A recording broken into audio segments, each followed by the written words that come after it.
So.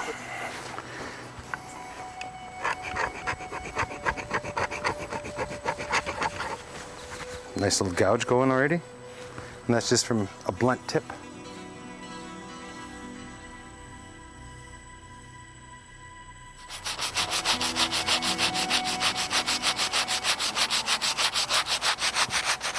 Those spirits in that stone, if you listen, they'll talk to you. They're our grandfathers. We bring those rocks into our sweat lodges. Especially doing this, it's like, wow.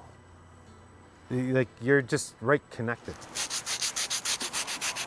You got the earth in your hands realistically because you're making the dust, but you also got stone. Sometimes when you're in a lodge, you'll see things. And that's how they'll come to you, is like smoke or like that, right? So I'll try and mimic that idea on my carvings.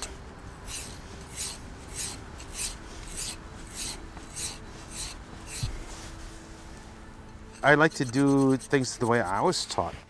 It's just how my grandparents taught me when I was, first time I went into a lodge was I was 13 years old. And we hid. We were in the bush. Why are we doing it back here? Well, we can't do it where we were. Before, it was still illegal back then to actually do our ceremonies. So that's why we would hide. I go and help all kinds of medicine people, pipe carriers. Comes up to me and he says, here. He grabs that and he's like, here, do something with that. And it looked like just like a stone, right? A rock. So I grabbed it and I was walking outside and he's like, hey, where are you going? So I'm gonna throw this outside for you. He's like, no, bring that back. And he said, so he brought it back and he grabbed it and he grabbed the nail and he went, and he scratched it. And you could see the dust come. I was like, oh. He says, now do something with that. That's how I got started carving.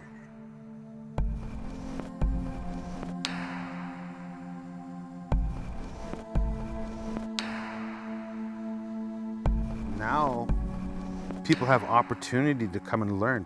They have that chance. We never heard of any of the teachings in school. That was always private. Now, we can actually go into the schools and we can actually do the teachings. We can actually do, simple ceremonies. Some of the youth are actually going to sweat lodges as part of their programs, which is cool because they're learning, they're understanding. No matter how many times I can do this bear and make him look the same, he's always going to be a different color. There's always going to be something special about that little bear.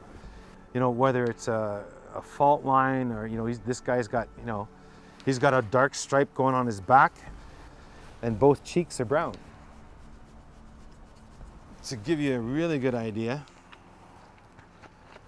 we'll just pour a little bit of water on him and you'll see the colors. So he's got a little stripe going down his back, but both cheeks are brown on either side, and then he's got some greens going through them. But that's when you start polishing and you see all that, that's what excites me. More people get to see, or more people get to experience this wonderful little thing. We're creating dust. It's like, yeah, we're creating dust, but we're also creating something that you can be proud of, right?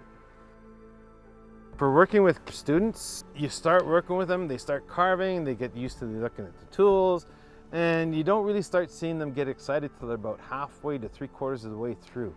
Then they finally start seeing the final product, the final sculpture. But then once you dunk it in the water and you start polishing it, that's when they're like, oh, look at this. And that actually, for me, when they see that final thing, it's like, look what I did. And it's like, yeah, look what you did. That one person, it just makes everything worthwhile. With the cultural aspect of what we do, I think we're showing them a really good way of life. We're helping as much as we can. They know those 7 grandfather teachings, and that's what they're striving for.